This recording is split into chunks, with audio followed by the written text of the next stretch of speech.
Alright. Nope, not happening. No intro. Here we go. Well, when you just thought it couldn't get much worse, here comes this week's episode. So, I just got my wisdom teeth removed on Thursday, so it's gonna suck. So, I brought Justin here, and he's gonna help me talk. You just put them up next to your face. Make sure that they're always near your face. So he's gonna kind of be the second voice to whenever I start spewing inaudible bullshit, because I can't say B's, P's, or F's, because then my mouth starts bleeding and it's awesome. So what are we doing today, man? Thought we were gonna get high and play some Magic. Oh, well, I mean, like I said, I just got my wisdom tooth removed, so I'm already way on that train. Word. So Justin is one of my longest and most consistent play groupers. Group members. Yeah, that one. Oxycodone, kids. It's a hell of a thing. Justin has a pretty decent amount of experience playing against the deck that we're about to talk to today, which is Mazirek, Kraul Death Priest, Golgari, and 3 generic for a legendary insect shaman. You guys already all know this because that's probably the main reason why you looked up a deck tech for Mazirek Kraul Death Priest. So, flying, whenever a player sacrifices another permanent, that means anything on the battlefield, put a +1/+1 counter on all creatures you control. He's pretty sick looking. So, Mazirek is probably my favorite commander deck that I have. Not nearly my most powerful, but you know, I've had this deck ever since I started playing Magic, and like Justin was saying, it's just evolved from, it started out as Insect Tribal, which was just complete dog shit. Are we allowed to say shit? Yeah, we can say whatever the fucking shit we want. Okay. Because we're not sponsored. Gotcha. Yet. This guy's a cunt. When Mazirek was Insect Tribal, it was a really cool idea, and I had just got done making Gisane Geralf, which was Zombie Tribal, which still wasn't that great, but Tribal's really the easiest thing to make sense to a new player, I feel like. I feel tribal decks can just be fun to build. Yeah, there's just so much flavor, and they make sense. Like, I've noticed that a lot of experienced players will play combo and all that stuff, obviously, but that's because like combo is a mechanic that experienced players can go off of. Tribal is just something fun that, you know, is more visually satisfying and just makes more sense. It can add an element to the game, like, okay, well, over here I'm tribal elves and we're gonna fight against tribal zombies, so yeah, it kind of just adds another like me versus you element to the game. Yeah, and I think absolutely, and I think that's what Commander at its base should be. Now, do we take our decks completely over the top? Absolutely. Yeah, we definitely do that. I'm no bitch. Yeah, I'm gonna win if I can. Exactly. Where'd that come from?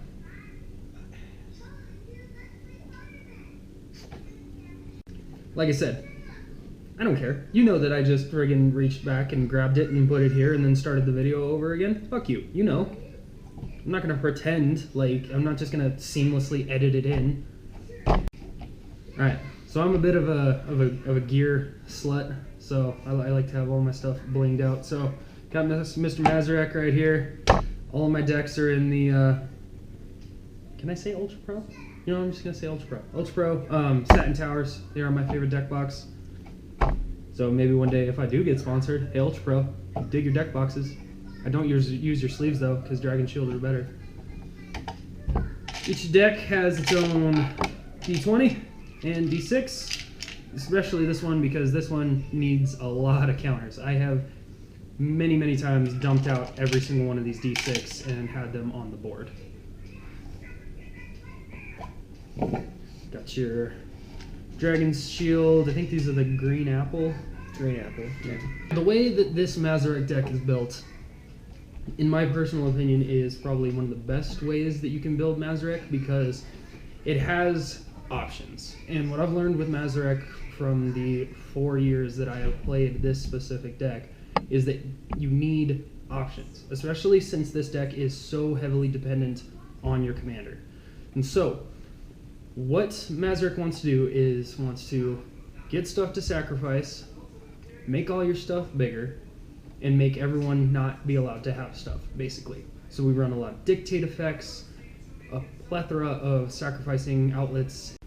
There's also one infinite combo in this deck, which is pretty flavorful because it's based all around sacrificing. The mana curve, which is the first thing that I'd like to go over, is pretty darn good. Like I said, I have adjusted this deck multiple times. So we have our 1 costs, 2 costs, 3 costs, 4 costs, 5 costs, 1 X cost, nothing over a 5 in this deck, and then your mana rock packages, which we will talk about here in a sec. So mana curve, obviously where you want it to be, is right about 3, just so 3, usually around mid-game, mid-range type stuff. Not to mention, if you get your rocks out, you can get a 3-drop on turn 1. Yeah, absolutely. And so in a perfect world, you'd like to cast Mazirek turn 2 or 3. Yep. Well, for any newer players out there, one thing that I struggled with understanding the importance of when I first started was your mana curve. Yeah. So it was like, God, this dude is friggin' sick. He costs 8. That's okay. We'll get to like turn 8, and I'll get to cast him, and then I'll just win. Right? That's how it works. With the big creature. Yeah, with that big 8 cost that totally Who isn't. plays removal or counters? Nobody. Alright, so as I said earlier, utility is huge in this deck. And starting off with on-trend utility with Mazirek, we're running a full fetch, off-color fetch package. So, got your Marsh Flats, your Misty Rainforest, your Verdant Catacombs, your Windswept Heath, and your Polluted Delta. Alright, moving to the land, dual lands and utility package. So you have your, obviously, got to do your Bayou. Clearly. Overgrown Tomb. Command Tower, and that's going to be all of your color fixing so far.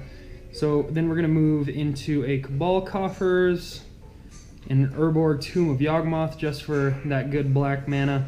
There is a decent amount of swamps in here, and with Urborg and Cabal, everything is a swamp. So as much black mana as you could possibly want. Same thing with Nykthos. Nykthos I usually use for the green mana, just because there are a really good amount of... there's usually a really good devotion to green on the board. Westvale Abbey, mostly for the sacrifice outlet, paying 1 life, getting the tokens, just giving you something new to sacrifice, and then, you know, late game getting to flip it and use a 9/7 that is just disgusting is super awesome.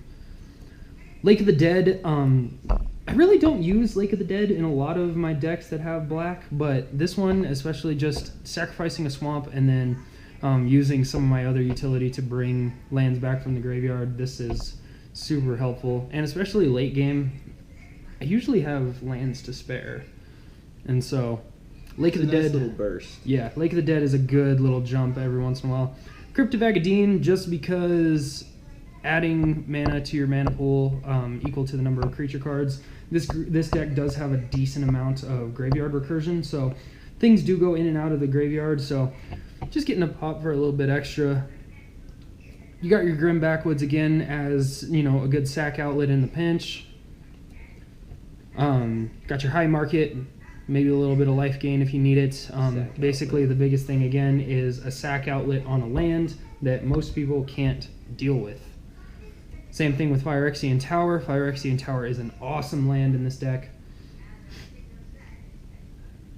And then your land control package. So you have Ghost Quarters, which is one of your cheaper ones, and then your Wasteland, and your Strip Mine. So with those 3, I can't tell you guys how upsetting it is to me to lose to something like Dark Depths or Glacial Chasm at GP just because I don't have land removal in my decks. So all of my decks have land removal. Alright, and then moving to your basic lands, we're running 8 forests and 5 swamps. Everyone knows what swamps look like, so we'll move on. All in all, running about 33 lands. Most of the artifacts in this deck are going to be mana rocks. There are some that aren't, but obviously Command Sphere, just because we have that sacrifice to draw. So obviously it's on trend with Mazirek to get a sack off and get everything bigger, and some good card draw. Your Soul Ring, your Mana Vault, Lotus Petal again. Just late game it's good, early game it's good. There's just really no downside to having this card. Your Mana Crypt. Now we're moving into the non-rock artifacts. So, sack outlets. You need as many sack outlets as possible, but you also need something to do with them. Okay, and we'll get into that later. But you have your Ashnod's Altar, Phyrexian Altar. Just either or is going to be good. Obviously, Phyrexian Altar is going to be better, but you know, I'd rather draw a Ashnod's Altar when I have no other option than anything, you know. So, Lightning Greaves from Mazirek or any other big player on the field. Smokestack. I love Smokestack. So, Smokestack is a part of Smokestack is a part of the Magical Christmas hand in this deck, because if you get Smokestack out turn 3 or turn 2 sometimes and have Mazirek and a token generator out on the field, usually the result looks something like this. Alright, man, good luck. Yeah, you too. I hope you're ready to lose. So, we're going to do a Swamp, Mana Crypt, Bitter Blossom. Here you go. Okay, guess I'll draw. Well, my opening hand's not that great. I guess I'll just play a forest and pass turn. Cool, man. So, untap, roll for Mana Crypt, odds, sweets, upkeep, get a Bitter Blossom, draw, play a forest, tap 4, Smokestack. Fuck you, dude. And I think we can both say it's multiple groups. No, dude, start that. And I can tell you that that has happened more than once in multiple playgroups. Yeah, always a pleasure. Alright, and the final artifact in this deck is your Birthing Pod. So 3 and a Phyrexian. For an artifact, tap 1 and a Phyrexian, and tap it to sacrifice a creature, search your library for a creature card with CMC 1 greater than the sacrificed creature. Really good, especially since, obviously again, with the sacrifice synergy, and then also with getting to search up for something with a little bit more utility. Maybe you have a lot of really good damage dealers, but no token generators, and you need to pot up into one of those. Does really well for that. Alright, next moving into creatures. So, moving up in CMC, we're going to start with Hangerback Walker. He's a double X cost for an artifact creature construct. So Hangerback Walker enters with X/1/1 counters on him, and then whenever he dies, you remove all of the counters that are on him, and you get to create that many Thopters, which is awesome. And then real easy, tap 1 and put a counter on him. Really gross when you have Doubling Season out. One of probably my favorite creatures to top deck or have in my opening hand. Just a really good creature. Caustic Caterpillar 1 green, and then colorless and a green, sacrifice it, and destroy target artifact or enchantment. Got removal and sacrifice in one spot. Sylvan Safekeeper, so good in this deck. So, sacrifice a land. Target creature you control can't be the target of spells or abilities this turn. So, super nice when Mazirek is a 20/20 and he is just the biggest target on the board and everyone at the table is trying to remove him. It's just, no, I'm going to keep my game winner right here and just sacrifice these lands that I kind of no longer need. You can also target Sylvan Safekeeper as well. Carrion Feeder, just a sack outlet. Sacrifice creature, pump them up by 1. Winding Constrictor is going to be your Hardened Scales, pretty much, on a creature. So, super good. Whenever 1 or more counters would be placed on a creature, I think it's only creatures. Artifact or creature you control, you add 1 extra. So it's really nice, especially since each one of Mazirek's abilities happens singularly, or one at a time. So even if you sack, or someone sacks 10 permanents, each of those abilities happen on their own. So someone sacks, you or someone else sacrifices 10 things, every single occurrence you're getting 2. So if someone sacks 10 things, all of your stuff is going up by 20. Super nice.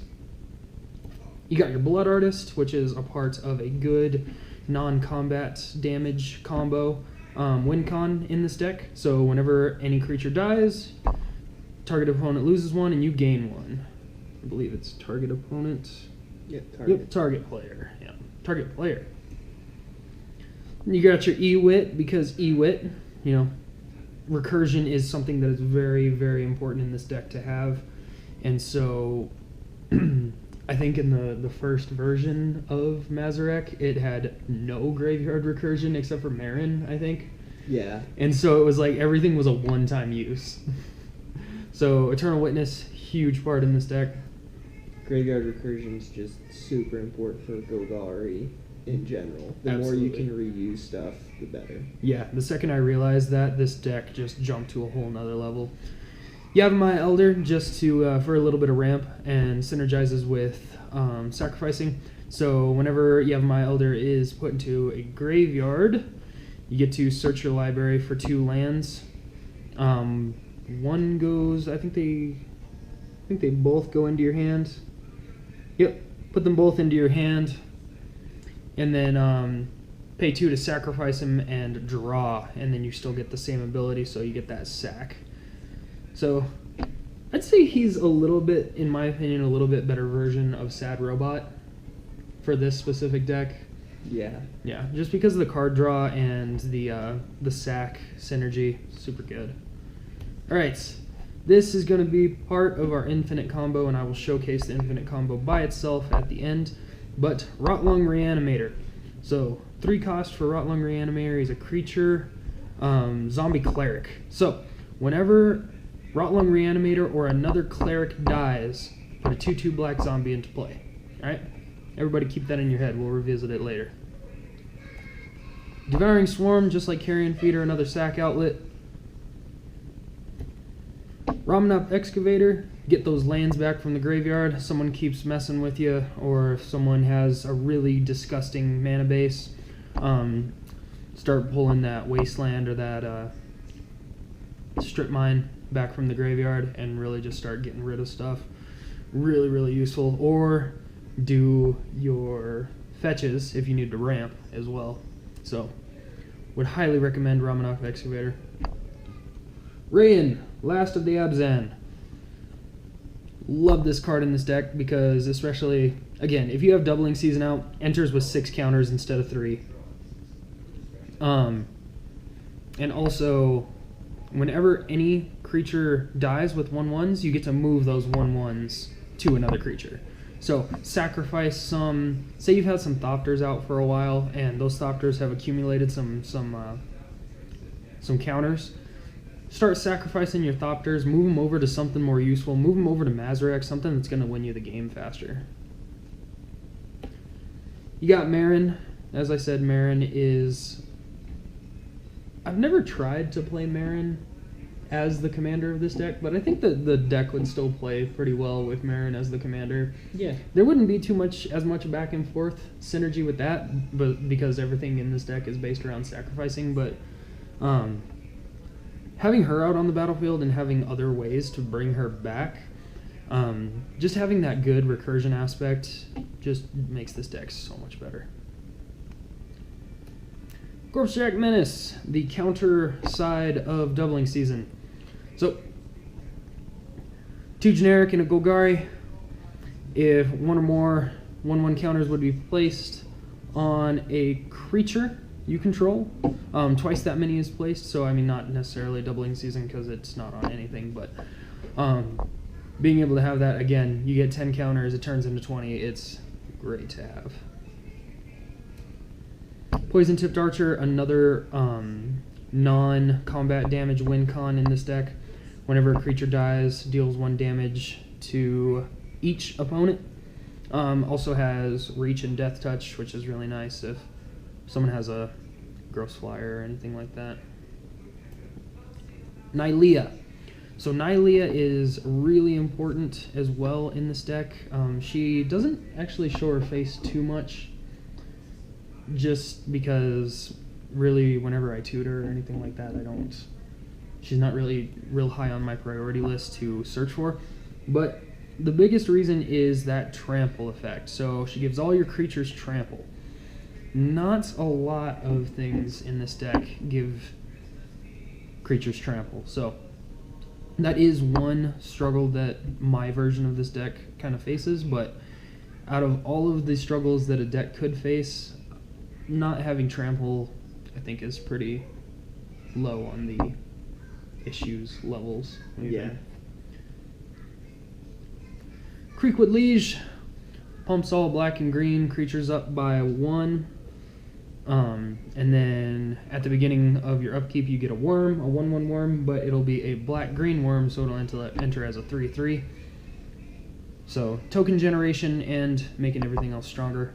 Nice to have. Ant Queen, provided by Justin here. I don't even remember what we traded for. Oh, you traded me your shitty Ant Queen. What? No. But yeah, so Ant Queen, your basic token generation, and she's got a fat butt. So. Just how he likes it. Yeah. Michaeloth, this is one of my favorite token generators in the deck. So, Michaeloth, 3 colorless and 2, and he has Devour 2. So as it enters, you can sacrifice as many stuff as you want. If you sack 8 things... All the stuffs. All the stuffs. As many stuffs. My girlfriend, just the ever popular grammar Nazi back here. Hey, but she's got that big butt. Got that big booty. Alright. But yeah, so if you sacrifice 8 things, Michaeloth is going to enter with 16 1/1 counters, which is just friggin' gross. And one cool thing that I learned about Mazirek is you can choose when Mazirek's ability goes off. So you hit the Devour trigger will happen, and you can choose if you want the Devour trigger to happen first or Mazirek's ability to happen first. So if Mazirek's ability happens first, Michaeloth is going to miss out on Mazirek's ability. If you have the Devour trigger go off first, Michaeloth is going to enter, he's going to get the Devour, and then he's going to get the sack triggers off of Mazirek and come in with 32 counters, which is broken. And then he becomes a huge target and usually never lives. Tendershoot Dryad. At the beginning of each upkeep, you get a plant, which is always nice. Again, you want as much token generation as possible. She's also got other stuff that you don't really care too much about in this deck. Alright. And our final creature is going to be Shriekmaw. Shriekmaw, just for that evoke, Tap 2 to cast it and sack it and destroy target non-black, non-artifact creature. Just really good quick removal. Really helpful.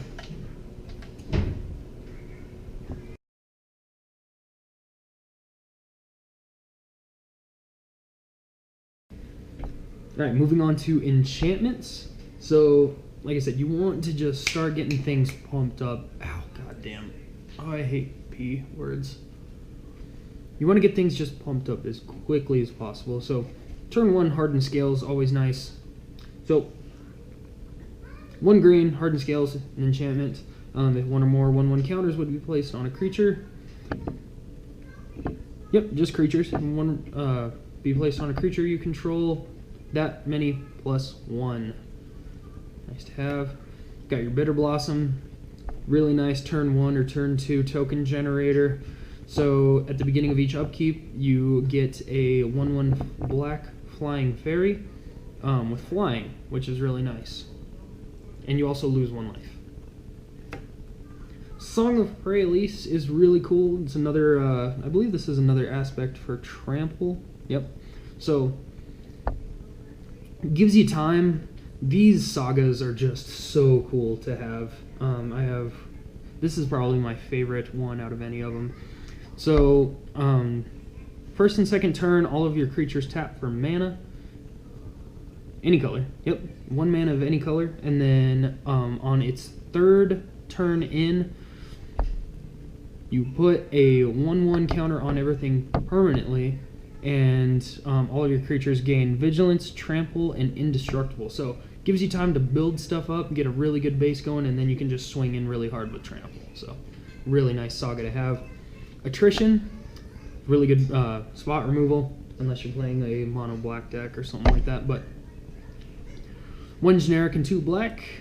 It's an enchantment. Pay 1 black, sacrifice a creature, destroy target non-black creature. So, good spot removal there.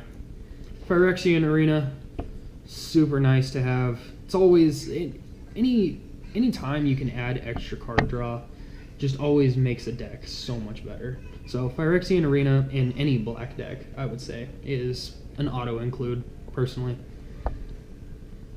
If you guys don't know what it is, at the beginning of your upkeep, you draw a card and lose 1 life. Next up, we have Journey to Eternity. Love this one too. So, you can either have this as a life insurance policy for Mazirek, or you can put this on a cheap sack outlet, or a cheap sack fodder, like a Thopter or a Worm or something, and you can get it to transform. So, what it says: enchant creature you control. When enchanted creature dies, return it to the battlefield under your control, then return Journey to Eternity to the battlefield transformed under your control. So, what it transforms into is Atzal, Cave of Eternity. Let's see right there.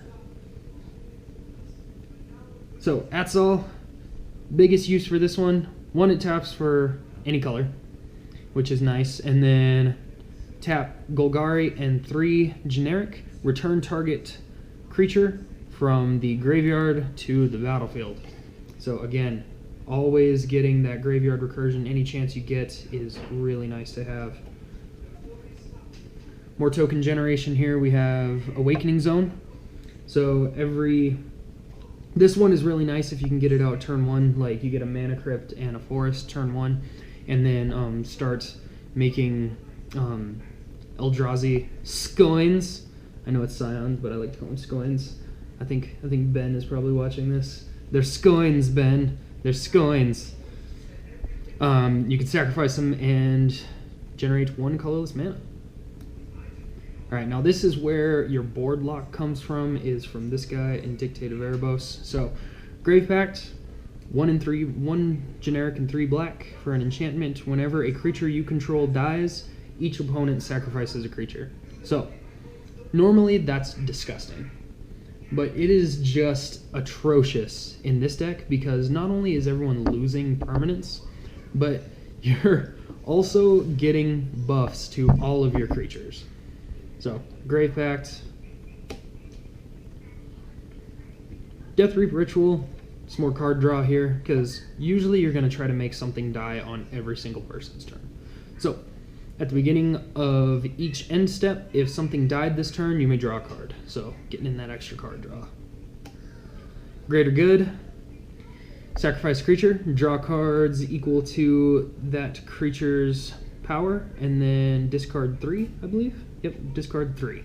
So, not too good early game, but that good late game when you have all these 20/20s and you just need to friggin' bury through your deck to find your, or dig through your deck to find your win con. Greater good is really good. Momentous Fall. More card draw. So, it's an instant. You can sacrifice a creature and gain, I believe it's gain life. Nope, that's the other one. So, draw cards equal to the sacrifice creature's power. Oh yeah, and then gain life equal to its toughness. So, life gain in a pinch, and also really good card draw. Doubling Season, because Doubling Season, if any of you don't know what Doubling Season is and you play green, you just, we're gonna teach you today. We're gonna teach you. You're gonna learn today. You're gonna learn today. So, 4 and 1 green. If an effect would put 1 or more tokens into play, it puts double that many, and if an effect would put 1 or more counters, it puts double that many on anything. Planeswalkers, artifacts, creatures, anything. So, Doubling Season, obviously, auto-include in this deck. Probably one of the staples of this deck. Black Market, just because stuff, again, is constantly dying, you can add a decent amount of black mana to your mana pool. It's really useful. Dictate of Erebos, got my foreign Dictate of Erebos here. Corey, need to get an English one so that I can trade you for it, man. But yeah, so Dictate of Erebos is basically a 5-cost version of Grave Pact. I really don't know the difference between the two. The wording is just a little bit different. The wording on Grave Pact is whenever a creature enters the graveyard, and this one, and Dictate of Erebos is whenever a creature dies, I believe. So a little bit different wording, but basically the same, because even when a token dies, it still goes to the graveyard and then is immediately exiled, so it still dies. So, same thing as Grave Pact, whenever something you control dies, each opponent sacks. And then this is the other half of our infinite combo. So, Conspiracy. As Conspiracy enters the battlefield, choose a creature type. Obviously, we're going to choose Cleric, which I lost. Where You is it? should pause and just...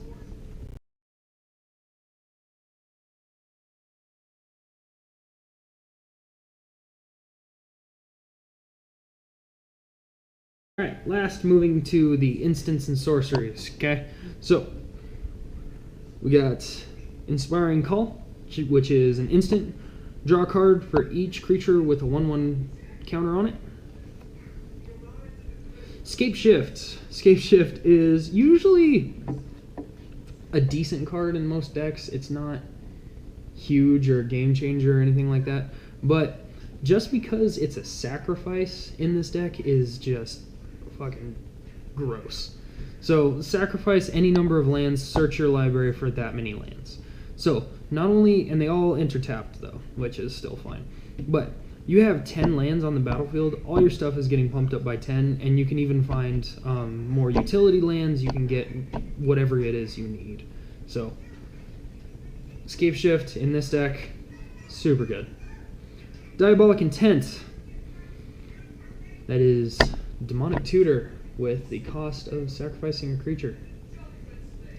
So, as an additional cost to cast Diabolic Intent, sacrifice a creature. Search your library for a card, put that card into your hand, shuffle your library. You know, and a lot of times, actually, I feel like in any black deck, you know, having to sacrifice a creature is not going to be that big of a deal. Nah. Costly Plunder. We have this one and the other one that is basically the same thing. So, sacrifice a creature, draw 2 cards.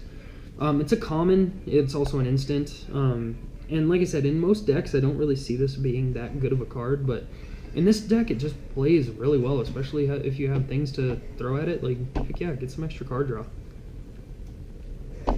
Demonic Tutor. Because Demonic Tutor. Tribute to the Wild. Each opponent sacrifices an artifact or enchantment. Super useful. You have 3 opponents. They each have a Mana Crypt, a friggin' Doubling Season, and a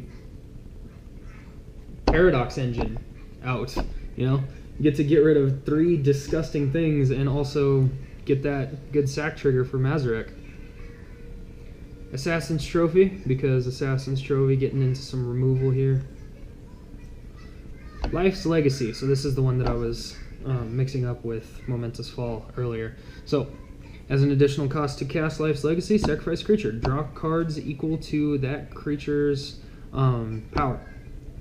There's no added life gain or anything like that. It's just a really good card draw.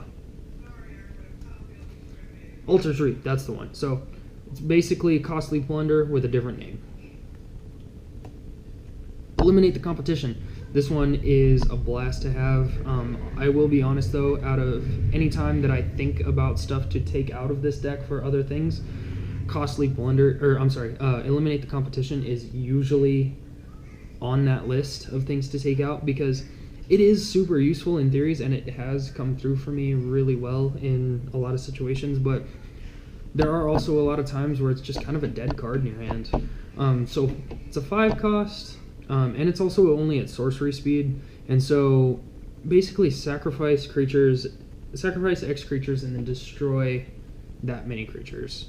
So, like I said, in theory it's really nice, but if you're thinking of other things to add, this may be one to not. Yes, I don't know. Living Death, super fun, especially if you mess up your graveyard recursion and this guy is all that you have. Super fun. Usually when my play group sees me being like, yeah, I'll let Mazirek go to the graveyard, they usually know that a Living Death is coming. So anyone that doesn't know what Living Death is, I'm just going to simplify it for you. Basically you switch your graveyard with your board state in terms of creatures. So super good, super useful, but don't make sure that you have a backup plan. Don't be on like your 3rd time casting Mazirek and think, man, he's going to cost 11 to come out next turn, and then be like, you know what, I'm just going to let him go to the graveyard. I can't math, that's 9. Anyway, just let him go to the graveyard and then not have a way to get Mazirek back. I have definitely lost games because of that too. Bone Splinters, again, usually not that great of a card, but in this deck, super good just because of that sacrifice. So, sacrifice a Thopter, sacrifice an Eldrazi Scion, and destroy target creature. Super good. Innocent Blood, everyone sacrifices a creature, because no one gets to have fun. Vampiric Tutor, another great tutor. Crop Rotation. So Crop Rotation is super useful just because you can sack a basic and search up a duel, or you can search up a Phyrexian Tower if you need, or a Westvale Abbey, or literally anything. Nykthos, anything. Oh, Pox. Oh, fucking Pox. Oh, Pox. So, Pox is absolutely hilarious to play. So, you see all that text down there? We're just going to simplify it, okay? Basically, everyone sacrifices a 1/3 of their creatures, sacrifices a 1/3 of their lands, and discards a 1/3 of their hand, and loses a 1/3 of their life. So, absolutely hilarious to play. Usually you get that reaction that you just heard 9 times out of 10 when you play Pox. And also you have Mazirek usually out on the battlefield, and he gets huge off of everything that is sacked. Because usually there's, 4 players in a game, and you know, if you play this late game, that's probably 10 10, 15, 20 sacrifices. Yeah. Yeah, Yeah, so it's gonna be up there. You Yeah. definitely have to play it strategically. You gotta watch land bases. Just watch that blue mana sources for a counter spell, because that's a hot counter. yeah, very hot. Yeah. All right. Haro. Oh ho haro.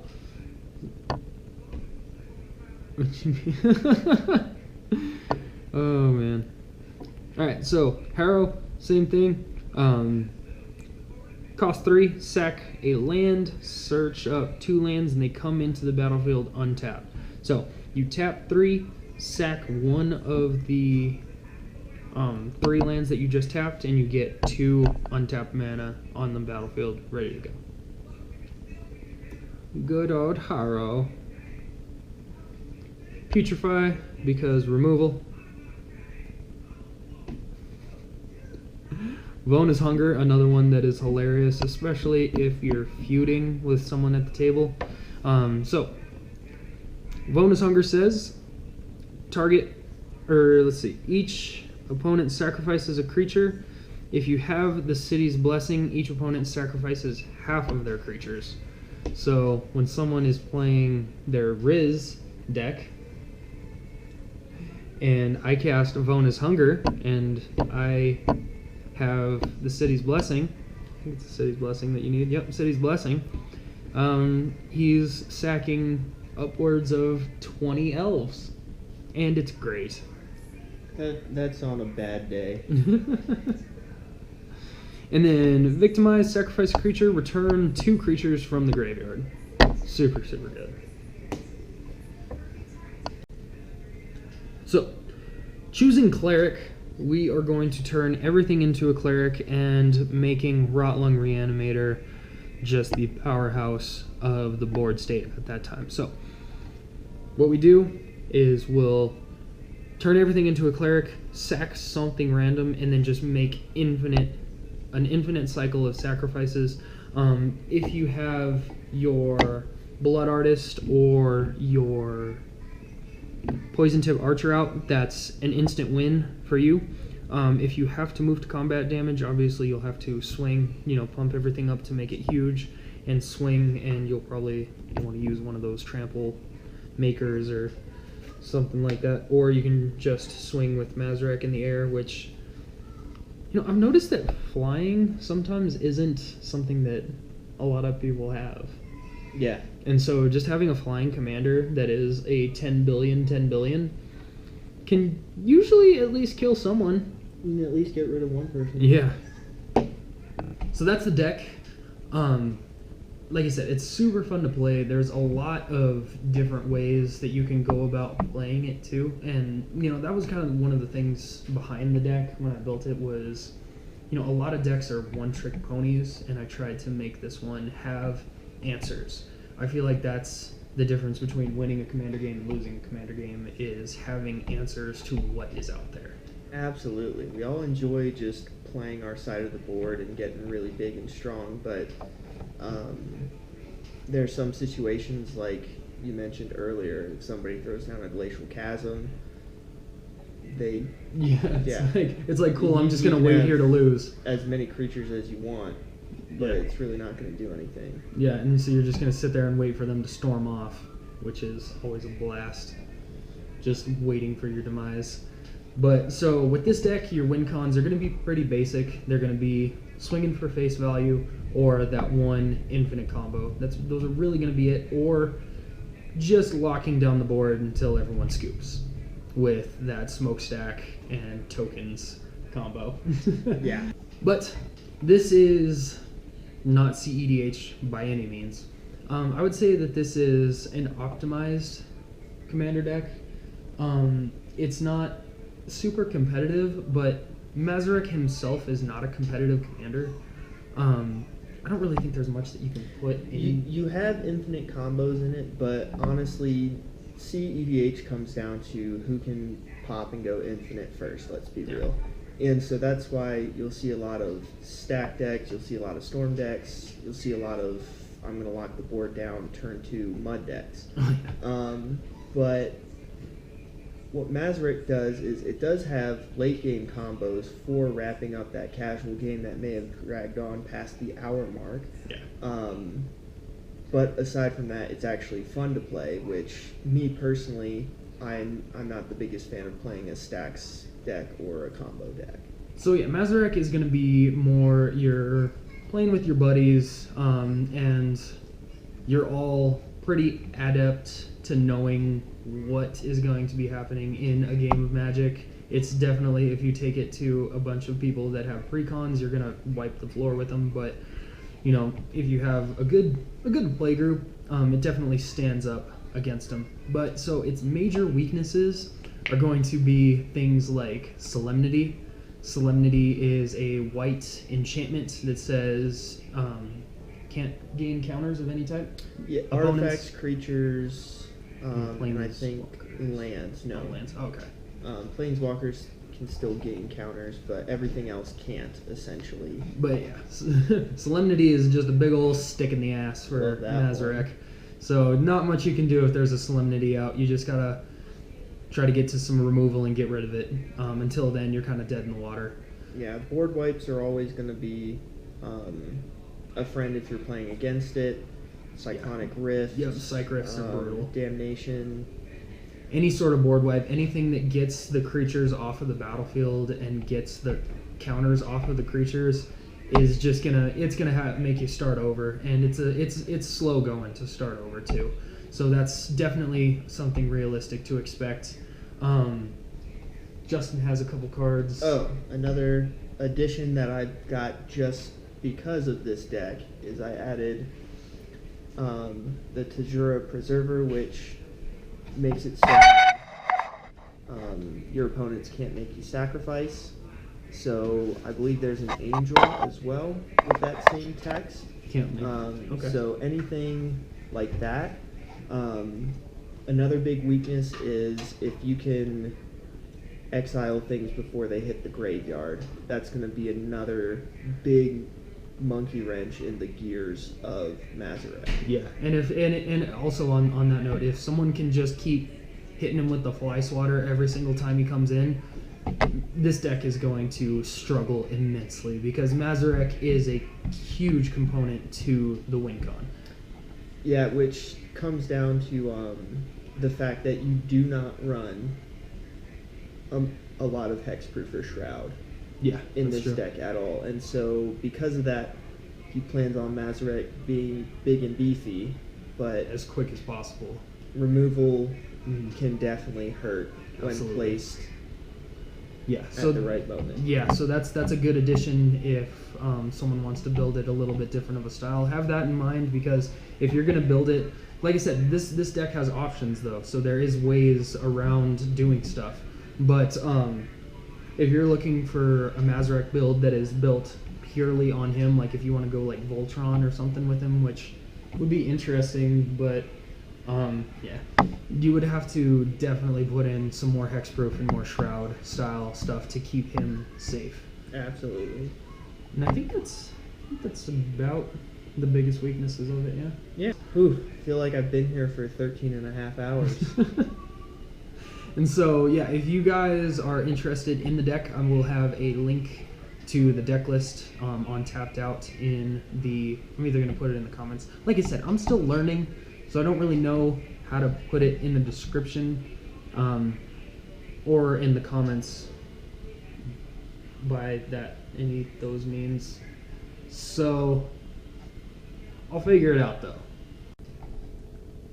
Alright, guys, so that's going to wrap up Mazirek, Kraul, Death Priest. If you guys have any questions or comments or anything that you feel could have been added to it or anything like that, feel free to leave a comment. Please like and subscribe to support the channel. I'm Dakota. This is Justin. This is Pumped Up Gaming. We'll see you guys in the next one. There's one more thing that I'd like to add to this video before I spend 9 hours converting it to being able to go on YouTube and then another 9 hours to actually put it on YouTube. This stuff is a pain in the ass, man. I spent all day Sunday with Justin, not all day, a couple hours on Sunday with Justin, recording all that stuff, and then got it off, put it on my laptop, started trying to put it all together, and then my laptop's hard drive got too full and I couldn't finish the video because, as you can tell, this one was long as shit, and I hope that that's okay. But and so I had to go buy an external hard drive that was like $70. I had to, my buddy Rob brought over this mic for better sound quality, which isn't compatible with a GoPro, so you're not getting better sound quality. This is what you're getting. Had to talk with GoPro tech support to try to figure out how the hell to get the stuff to actually convert while the hard drive is full, and then I accidentally deleted all this shit. This stuff is a learning curve, man. It is just dumb. But I had a blast shooting this week's episode, and I hope you guys enjoy it. And Nugget needs to go outside.